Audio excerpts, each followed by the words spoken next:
Hello, everyone, and thank you for joining us today for the first in a series of webinars that we're running on the importance and challenges of speed in today's B2B telco environment. I'm sure many of you have asked the question of some area of your end-to-end sales cycle, can't we do this faster? That's what we explore in this webinar series, and in the first episode, we shine a spotlight on the quoting process. We'll be taking questions from the audience at the end of the webinar, so feel free to post any queries you have by clicking on the Q&A icon, which you should find at the bottom of your Zoom screen. So let me introduce you to our presenter for this webinar, Vish Kumar, CloudSense's VP of Industry Solutions. So Vish has extensive experience in the telecommunications industry, having worked as a GM for credit fraud and payments at Telstra, as well as 12 years in various roles at Optus. Throughout his career, he has worked across the full spectrum of telecommunications, including with VNOs, wholesale, SMBs, B2B, and B2C areas. So without further ado, I'll hand you over to Vish Kumar. Take it away, Vish. Thanks, Ed. Thank you very much for the introduction, and thank you everyone for making the time wherever you are in the world today.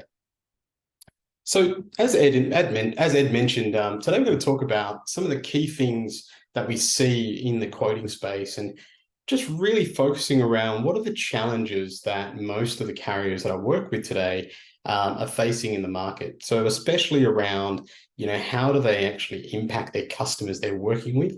The general impact around what does it mean for your customer experience, and how is it really impacting that overall sales life cycle, and then the overall life cycle with the particular customer you're working with. We'll go through some of the common causes that are inside most carriers today. You're not unique, especially the B2B spaces around what is the technology you're using and what are some of the barriers you're facing with it. The process side of things, process is a huge thing that a lot of carriers really struggle with to really optimize and make the most out of it. But then also people and culture.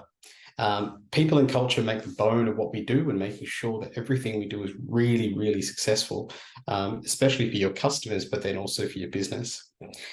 But there is a way forward, and how do you get it that really happy medium balance? So there's both business outcomes, people outcomes, and then what's a good result for you and your customers going forward.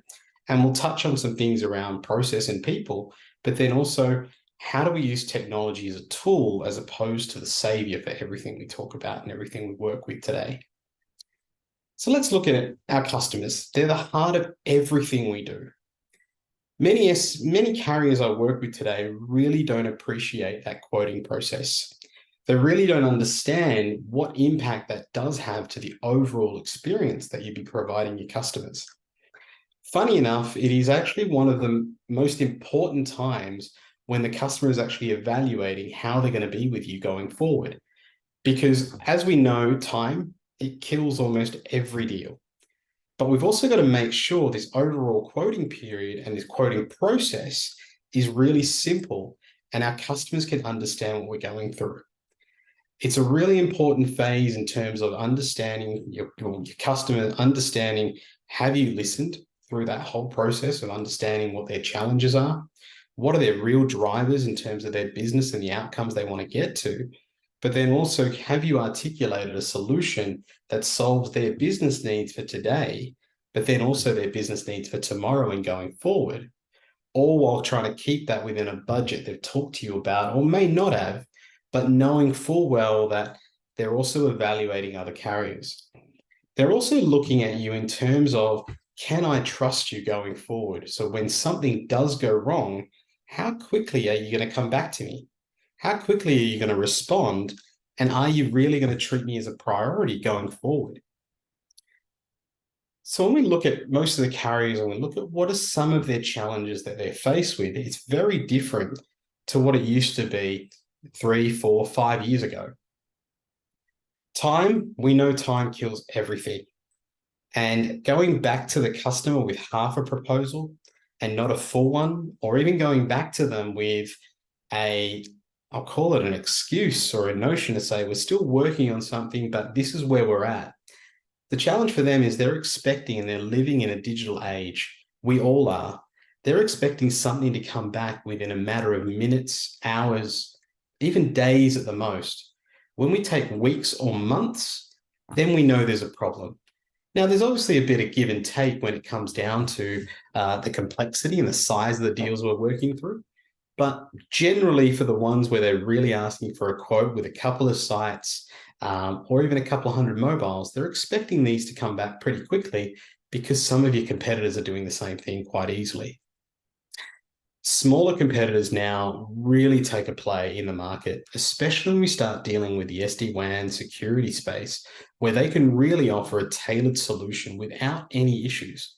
They can also differentiate themselves in very different ways around personalized services. This really takes away from how we're quoting and being responsive to the customer in a very meaningful way, and makes it ever more important to make sure that when we do give them a quote, it's actually tailored to their requirements and not a generic one, which we would normally just send out just quickly and easily. They're also looking now to unbundle things. So as time goes on, they're also looking to say, well, I can get this from one place and something else for another. So where carriers used to have a really big advantage was the ability to sell everything under the one umbrella and bundle it all together and provide that one service to customers. It's still extremely attractive, but if we're too slow to the mark, we can't make it on time. We end up losing parts of the wallet share to other parts of or our other competitors that we're working with in the market. We're also challenged with, I'd call it technology, but some of our processes where a lot of carriers today are talking to me about, well, how do I get everything on the one document, Vish?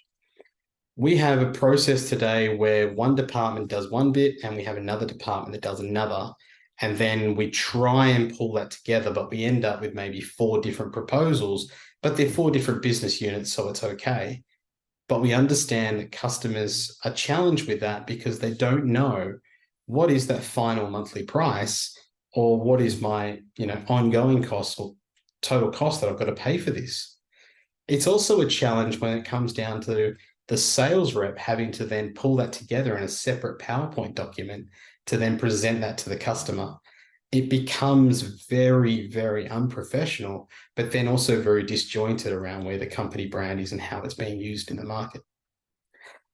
As we move into the world of marketplaces and third parties, it becomes a bigger challenge when we've got to work with some of these third parties to give us the quotes quickly. It's something that you can't control, but it's also something you need to work with to make sure that we get our pricing done and making sure that we're in the market in a very clean and succinct way, but can present things really easily. So what's really the impact if we don't really give a customer a really good experience? Naturally, we'll lose the deal. If we can't respond quickly enough, they're not going to trust us. They're basically going to look at you and say, they don't really want my business. Otherwise, I get it quite quickly. And if you're quoting something to say, I'll head it back to you next week and you can't, you've basically lost the trust. There's the expectation of service around all of this. So in this new digital world, a lot of our customers are expecting things to happen quickly and easily, but they're also expecting things to come through really, really simply. They don't want a very detailed level of complexity within the quote, but they want it relevant to themselves.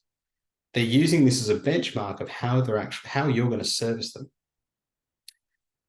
Loss of wallet share is a really big one. So a lot of customers will then basically start going, well, I needed 50 iPhones today or this week.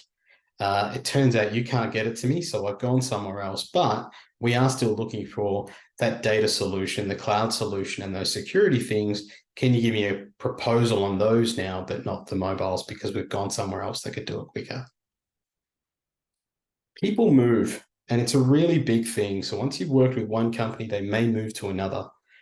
By giving a poor experience to one person doesn't mean, okay, fine, we're okay, we can move on.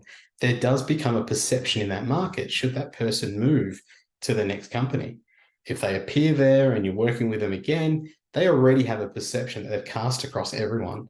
It's a risk. It's something that we have to be aware of, but it is something that can happen, and it becomes extremely important that we need to worry about to say that how do we actually support people in these situations and making sure that our brand both personally and as a company, doesn't get tarnished on the way through. And at the end of it all, what it does impact us, it impacts us as a company significantly. As a carrier, we rely on our pipeline. We rely on our pipeline growth. We rely on it succeeding. And to do that, we need more deals in the pipeline. We need more proposals. By making our proposals and our quotes a lot slower, it means then we reduce the number of deals that we can actually close. We reduce the timings of, we basically increase the timing of them. So it means our revenue turn on is now a lot longer than what it should be. And at times we'll actually see that pipeline shrink because time will kill all deals. So we know time kills all deals, but what about the operational side of things? There are some barriers that we do need to look at internally to really understand how do we speed up this quoting process. So the biggest one that I talk to a lot of customers about every week is about your processes on how are you putting things together to create a process that enables you to get back to the customer really quickly. And it's as simple as ensuring that you've had a look at your end-to-end process of what's required to make sure that your quotes are accurate, to make sure that your sales reps are empowered to make some key things and key decisions.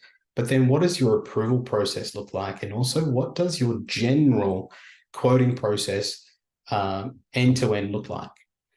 Does it allow you to be able to quote the customer quickly? Should they want a budgetary quote where they don't want a full SQ or site qualification, a feasibility study? They just want to know how much is that particular link with that particular bandwidth. Or they want to know how much a particular device or a particular configuration would cost.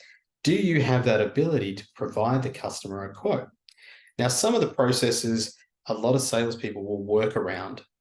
They will work it out and say, well, I've got the Excel spreadsheet, all the list prices. I'll just text that to the customer, or I might just shoot them an email. The challenges with those processes is you now don't have a traceable record of what's being sent to the customer, when it's been sent, and how many times have we sent the same thing, and what are they really doing in terms of that life cycle journey. A lot of customers talk to me about the complexity of what they're selling as well, and the pricing side of things to make sure that we put them together and we sell them and we do them at a profitable space.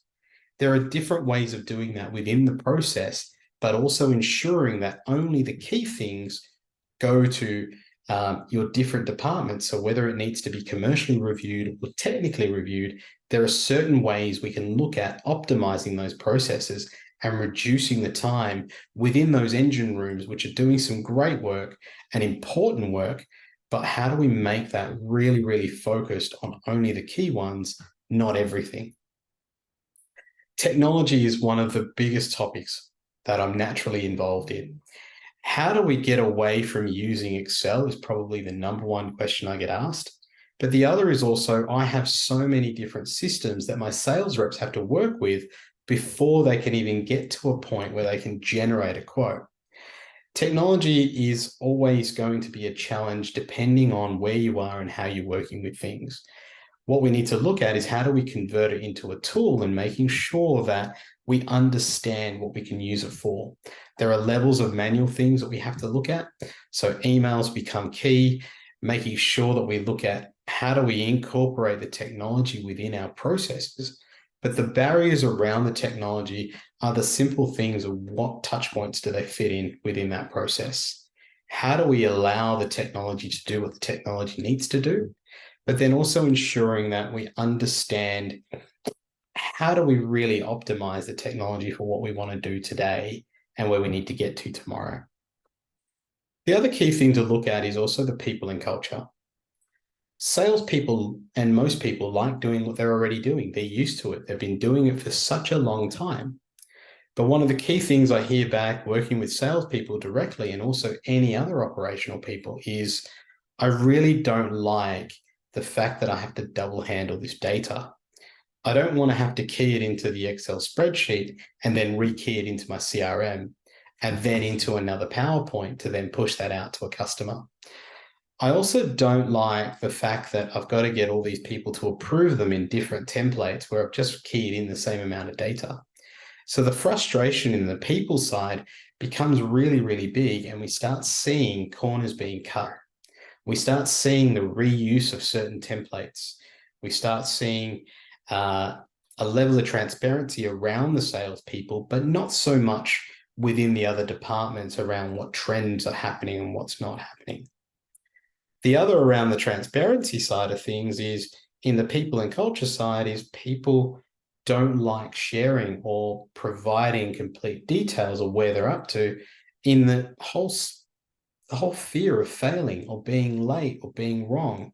So what we do end up is in a situation where we have surprise deals, which are great. It means we're hitting our numbers, etc.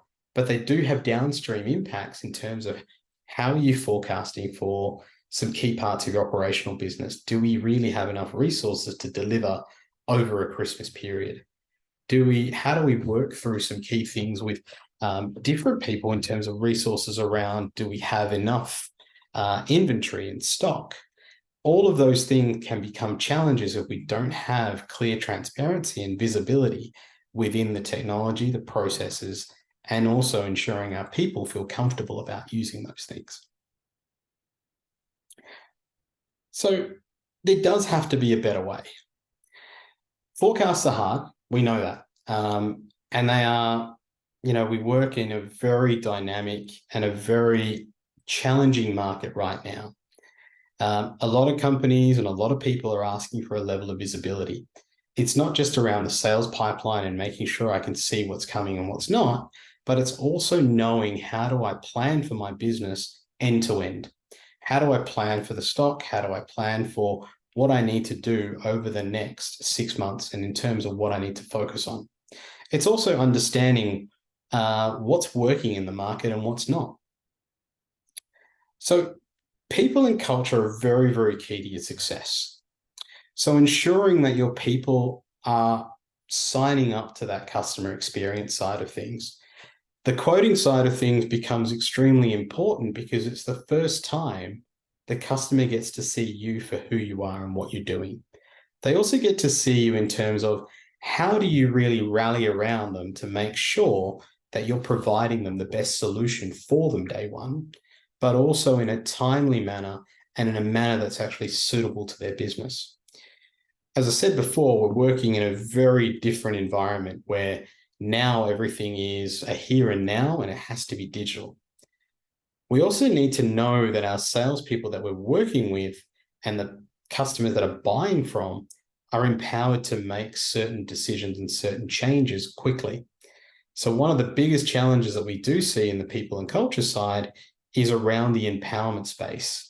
Now, it's not empowerment in terms of saying, here, you give the sales rep all the discounts that they can have, but it is giving them a level of empowerment on transparency, but then also around what they can and can't do to negotiate a better deal with the customer, knowing that they're getting a good deal and you're getting a good deal.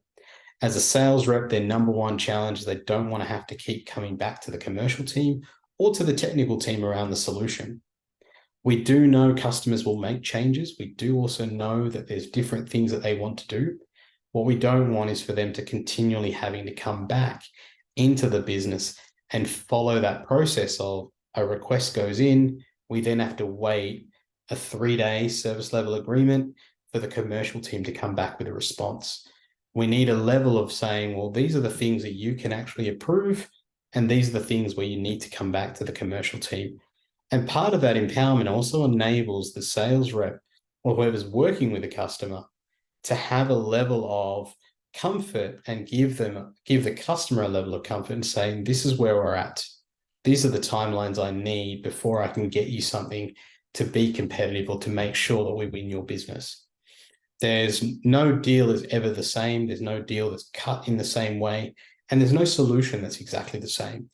And that most customers understand that, but it's about how do we really empower our sales reps to be confident with the notion of what they're actually asking their customer to go through or wait for.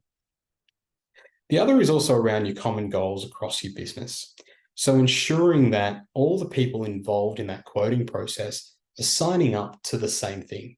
So whilst I'm not saying that we want, everyone to be dropping everything to focus on one deal or all the deals, it's about in that process and the culture side, ensuring that the service level agreements you're setting up with your sales reps are met.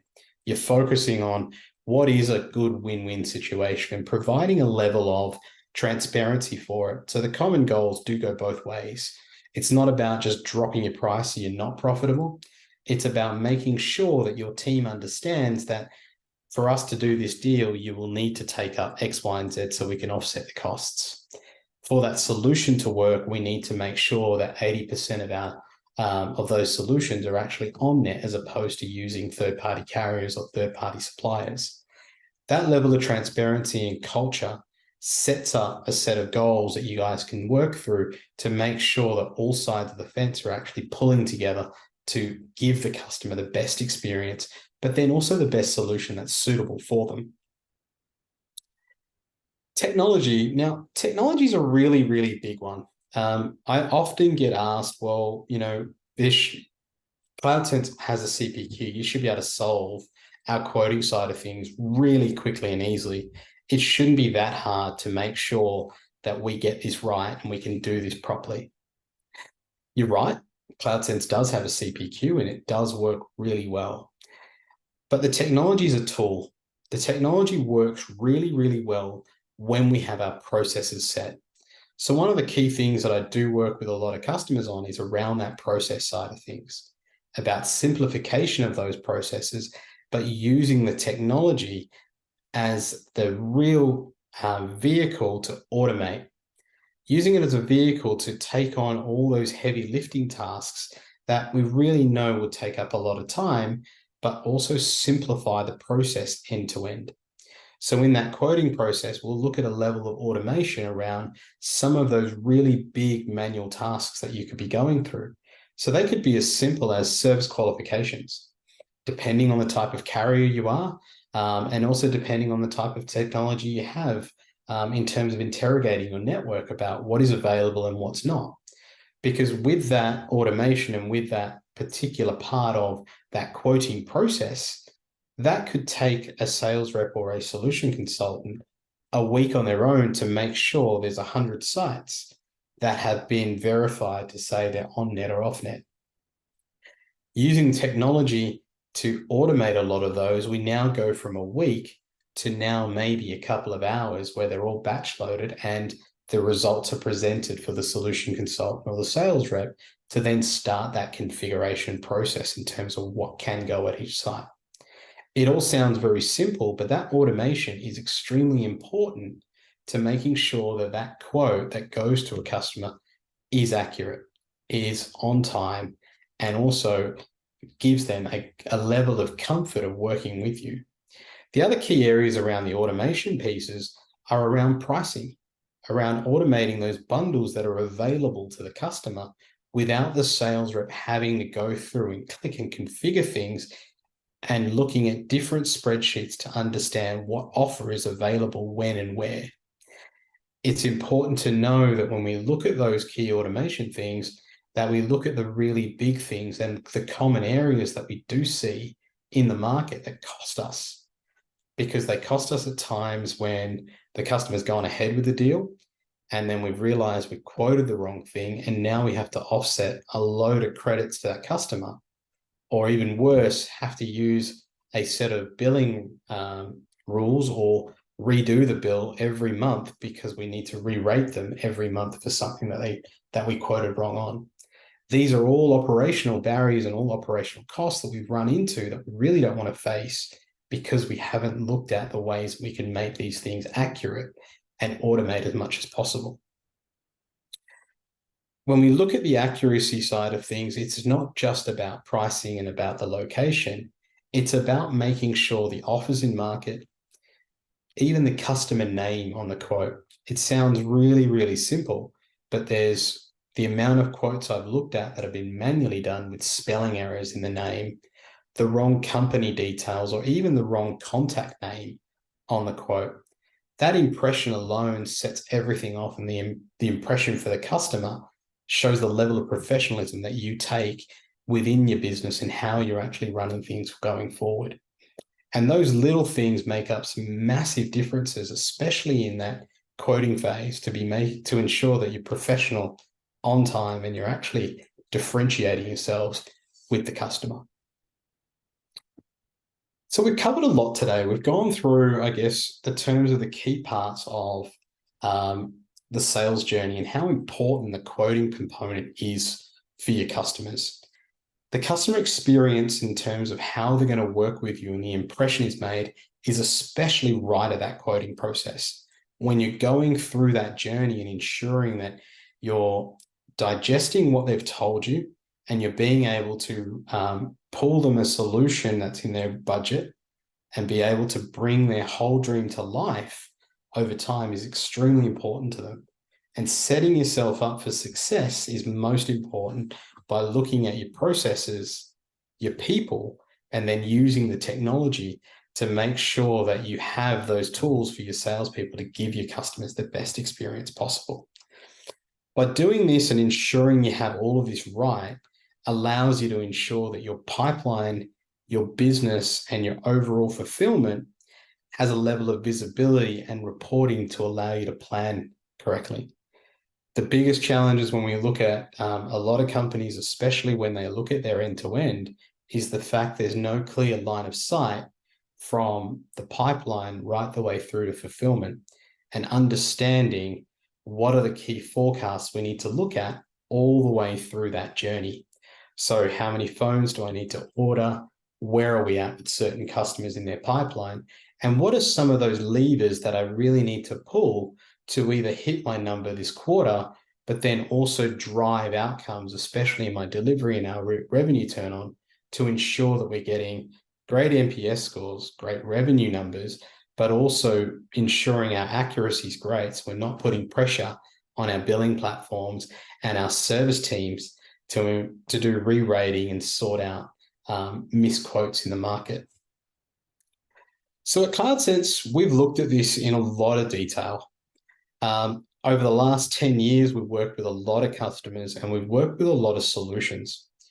What we often get asked is around, Vish, can you tell us the best way of doing things and what are some of the key solutions you can use to help us get better at our quoting? So overall, what we created earlier this year and we launched this was called Telco One. So Telco One is an out-of-the-box solution that is a complete telco solution covered with processes end-to-end, but then also covering our quoting processes that are extremely common in the B2B market that will help you using technology as a tool, but also have those processes that are pre-built and configurable to suit your business and accelerate the way that you can give your customers the great experience that you really desire them to have.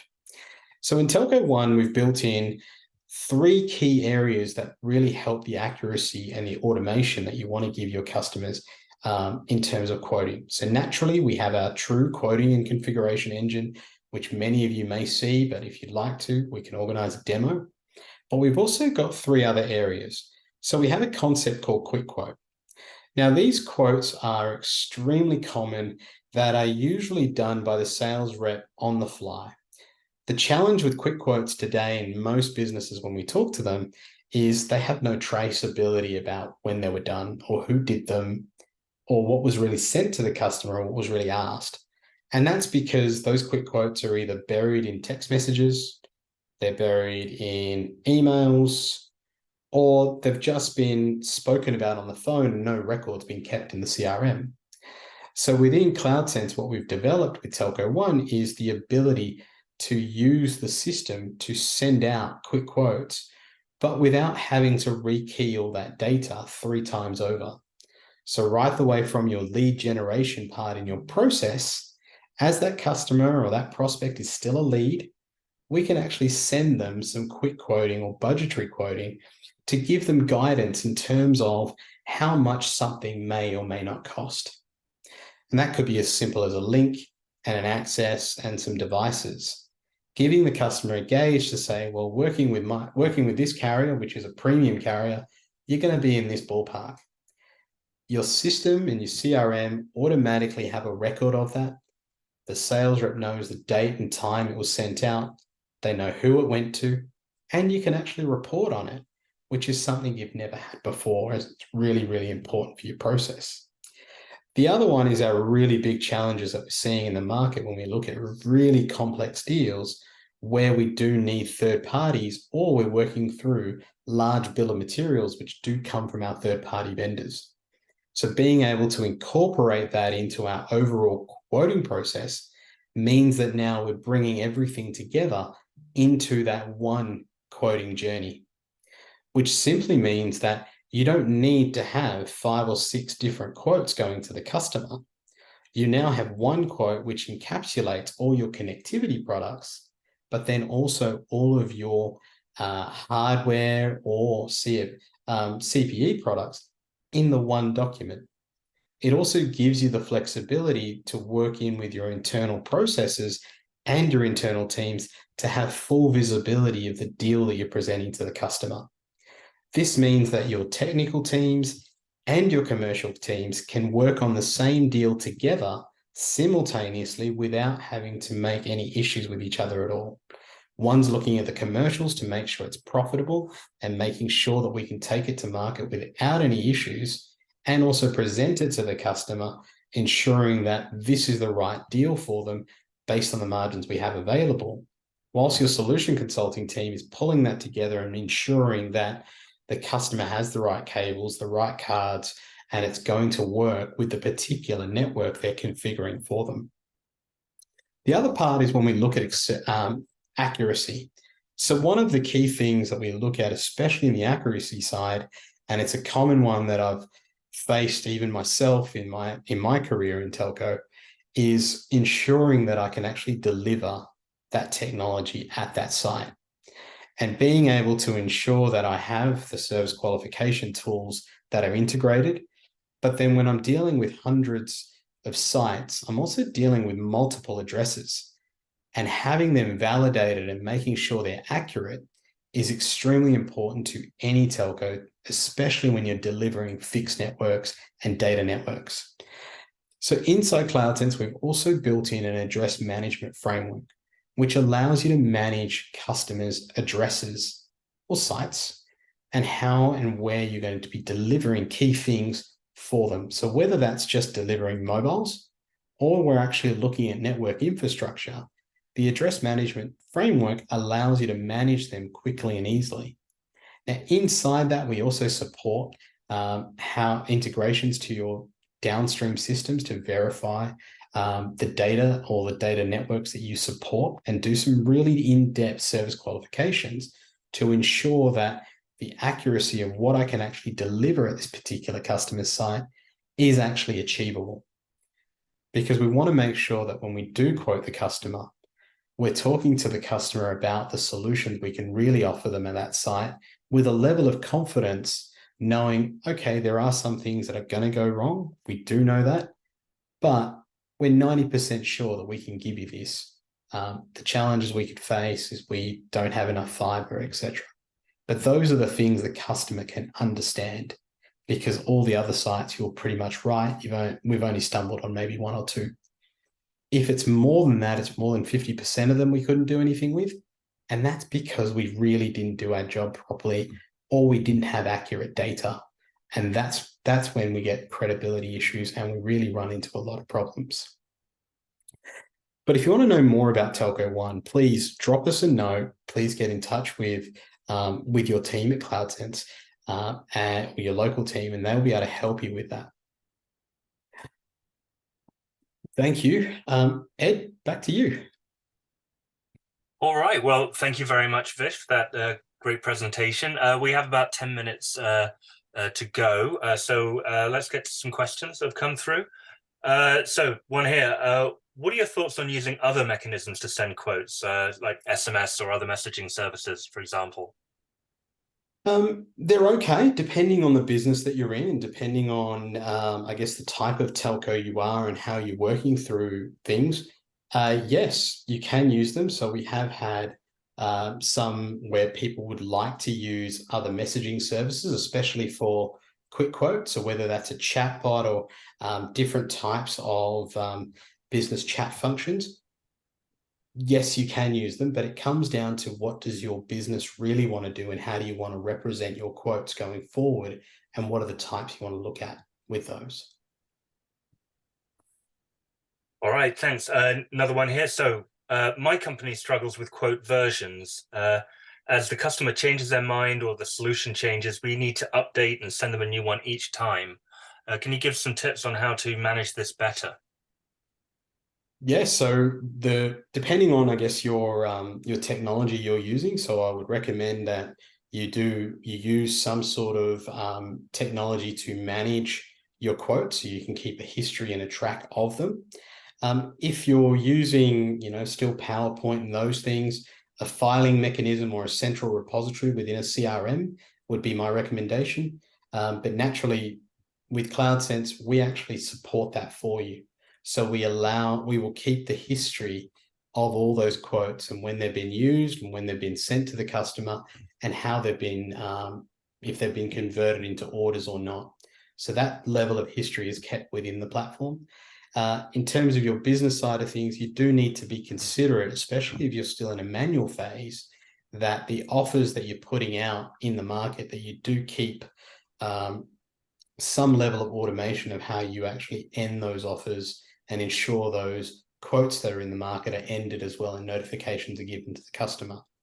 When versioning those, look at your filing mechanisms and ensure that you keep a track and use receipts to make sure that you are keeping those in order as well. Okay, great. Right, so on address management, does CloudSense actually perform service qualification or not? So CloudSense integrates with whatever your service qualification management or your service qualification tools are. So within Telco One, we've built a framework which connects to, provides you that framework to provide us the data. So we will send down basically saying, here are the addresses and the parameters that that particular service may require. And then when it's sent backwards, we then allow that, we have that framework ready for us to ingest. And from a CloudSense perspective, then we can present that in any way that's needed on the screen. So within our platform, depending on how you'd like it configured for our domestic connectivity, we can automatically filter them to say particular addresses and what technology and what bandwidths are available. So we filter the catalog for you in that, or we just simply present the addresses for you and we present what is available at each site. And then you can use the catalog to pick what products you would like. We support both ways. And the reason for that is some customers may like to do a fiber build, and we then do allow for that third-party quoting or that third-party build components to go with it as well. Okay, great. Another one, our customers are also expecting a proposal of a network solution with different combinations of speeds and contract terms. What is your perspective on this? So it's a common one. It's a common one that I face into pretty much every other day when we start talking about networks. I don't think any customer is going to go away from this anytime soon. They've got different sites and they've got different requirements in terms of how they want things to run. Again, using technology can simplify this a lot easier. If you're not using technology, then it's about your processes within your commercial team to make sure that you can have this available within whatever contract template or quoting template you're using. If we were talking about the CloudSense side of things, we can support this within your configurations. So as you are configuring that particular network for that particular customer's quote, you can change the contract terms in terms of contract end dates. If it's 24 months, 36, 48, 60, each network access or link can have a different end date, and that'll be supported downstream working with the contract lifecycle management tool. But it also will render the pricing changes and whatever promotional changes you may have on discounts, the zones, etc., to go with it as well. It's something we do have a lot of experience with, especially on automating those nuances, especially with network infrastructure quotes. because there's so many intricacies around the commercial changes. And in managing that process downstream, it's also about ensuring that when you look at that process for your commercial teams, is ensuring they have clean line of sight of exactly the deal that you're looking at. One of the common challenges that I found in previous lives is when working in Excel, you would have a particular, let's call it a workbook with 50 sites in it. And to look at the commercials, because you've got some sites at 24 months, others at 60, the commercials, obviously with the CapEx and OpEx continually change. The commercial team used to struggle in terms of getting me the right deal for that right fit for that particular customer. By doing this in a very simplistic way and then providing that level of transparency to your commercial team and then also to your product team who are probably signing off on that configuration, their capital expenditure model to go with it, that the technology helps you provide that flexibility and visibility and overall makes that process end-to-end far more easier for you, the customer, and also your internal stakeholders that do need to look at this properly. Yeah, great, thank you. I'm guessing this might be the last question, interesting one. So we understand that the quote process needs to be fast, but we're often faced with customers that just want a price to bench against our competitors. Any tips for managing this? So this is a risk that I guess every industry faces into. Telco is not unique to it, where you would often get a phone call to say, or even an email or chat these days to say, hey, need a quote for iPhones on this plan, what deal can you get me? And generally my commentary to most people is a quick quote's probably your most standard quote you'd provide them if you don't know them. If there's a relationship inside that, my advice has always been try and dig down in terms of when is their buying cycle, how are they going through, who do I need to also send this quote to if you kind of feel like they're the ones not signing off on, to really understand that. The other is also potentially putting a really, really quick close date on it. So instead of putting 30 days on it, maybe put a week on it instead. The risk around just being benched is extremely common, especially if you don't know the person or you haven't really built a relationship over time. It's a difficult one, but we are in a world where they do expect quotes to come quickly. The best thing you can do is provide that quote quickly, but also manage it tightly with them in terms of ensuring that follow-ups are in place, and then keeping a record of that in the system just to ensure that it doesn't become a pattern that that particular company just keeps coming to you to get a better price to bring down someone else.